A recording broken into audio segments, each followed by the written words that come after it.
ఏంటి 500 ఎక్స్ట్రా ఇచ్చారు? టిప్పా? అవును. టిప్ 500 రూపాయలు వేశారంటే డెఫినెట్ గా మీరు నా మీద జాలిపడి ఉంటారు. చూడండి, నా మీద నేనే జాలిపడను, మీరెవరండి జాలిపడడానికి? 500 రూపాయలు టిప్ గా వేసేంత గొప్ప మనసు మీకున్నా, తీసుకునేంత చీప్ మనసు నాకు లేదు. తీసుకోండి.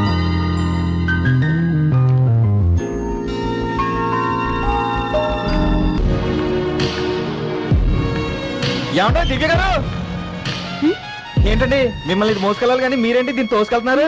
దీనికి కొంచెం హెల్త్ ప్రాబ్లం, మెకానిక్ దగ్గరికి తీసుకెళ్తున్నాను. ఏంటి ఫీవరా? మెడిసిన్ కోసం. సరే ఇవ్వండి, నేను తోసుకొస్తాను. అవసరం లేదండి, నాకు ఒకళ్ళ మీద ఆధారపడడం ఇష్టం లేదు. నా పని నేనే చేసుకోగలను. అబ్బా, మొన్న అన్నదాన్ని కౌంటరా? ఆహా, చాలా ఫాస్ట్ గా అర్థం చేసుకున్నారే. చూడండి, అక్కడ ఇది రెస్టారెంట్, మీరు కస్టమరు, నేను సర్వర్. ఇప్పుడు ఇది రోడ్డు, మన ఇద్దరం ఫ్రెండ్స్. అందుకే మీకు ఫ్రెండ్లీగా హెల్ప్ చేస్తానంటున్నాను. Any problem? ఏమన్నారు? మనం ఫ్రెండ్సా? అవును. ఒకరికొకరు హెల్ప్ చేసుకోవచ్చా? Of course. ఒకరికొకరు హెల్ప్ చేసుకోకపోతే ఫ్రెండ్షిప్ ఎందుకండి? హలో, ఏంటలా చూస్తున్నారు? అదే ఏం లేదండి. మీ చేత ఫ్రెండ్ అని అనిపించుకోవడానికే బండి ఆపాను. ఏం ఐడియా అండి, సూపర్. మీ ఫ్రెండ్ గా మీకు ఉద్యోగం చేశాను. ఏమండి, ఆ విషయంలో మాత్రం జోక్ చేయకండి ప్లీజ్. జోక్ కాదండి, సీరియసే. మీరు రేపు వచ్చి అపాయింట్మెంట్ ఆర్డర్ తీసుకోండి. రియలీ? స్వామి థాంక్స్. ఇదేంటండి, ఉద్యోగం నేనిప్పిస్తే థాంక్స్ దేవుడికి చెప్తారేంటి? ఏమండి, ఇప్పుడు గీతలో కృష్ణుడు ఏమన్నాడు? చేసేది నేనే, చేయించేది నేనే అని అన్నాడా లేదా? ఆయన దేవుడే పని డైరెక్ట్ గా చేయడండి, మీలాంటి బ్రోకర్స్ ద్వారా, మీడియేటర్స్ ద్వారానే చేస్తుంటాడు. మీడియేటర్సా? నా దృష్టిలో కాదండి. అయితే మిమ్మల్ని ఎక్కడ కలవచ్చు?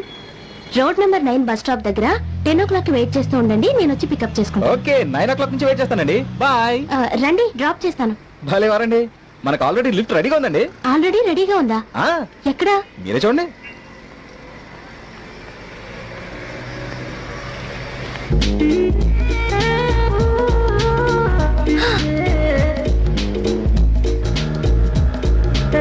Sir lift, sir please lift. కొంచెం బీచ్ రోడ్లో దిగుతారా? ఎక్కండి.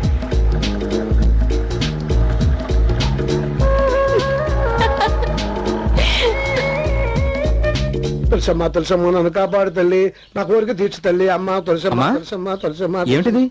ఎప్పుడు లేని నాన్న కూడా నీతో కలిసి తులసి పూజ చేస్తున్నాడు. ఇది తులసి పూజ కాదురా, అమ్మ పూజ. అమ్మ పూజ? అవునరా, నాకు అర్జెంట్ గా 50 రూపాయలు కావాలి. అందుకే అమ్మ తులసి చుట్టూ తిరుగుతుంటే నేను మీ అమ్మ చుట్టూ తిరుగుతున్నా. నా చుట్టూ మీరు ఎన్నిసార్లు తిరిగినా ఏం ప్రయోజనం? అంత మాట నాకు కూడా కొంచెం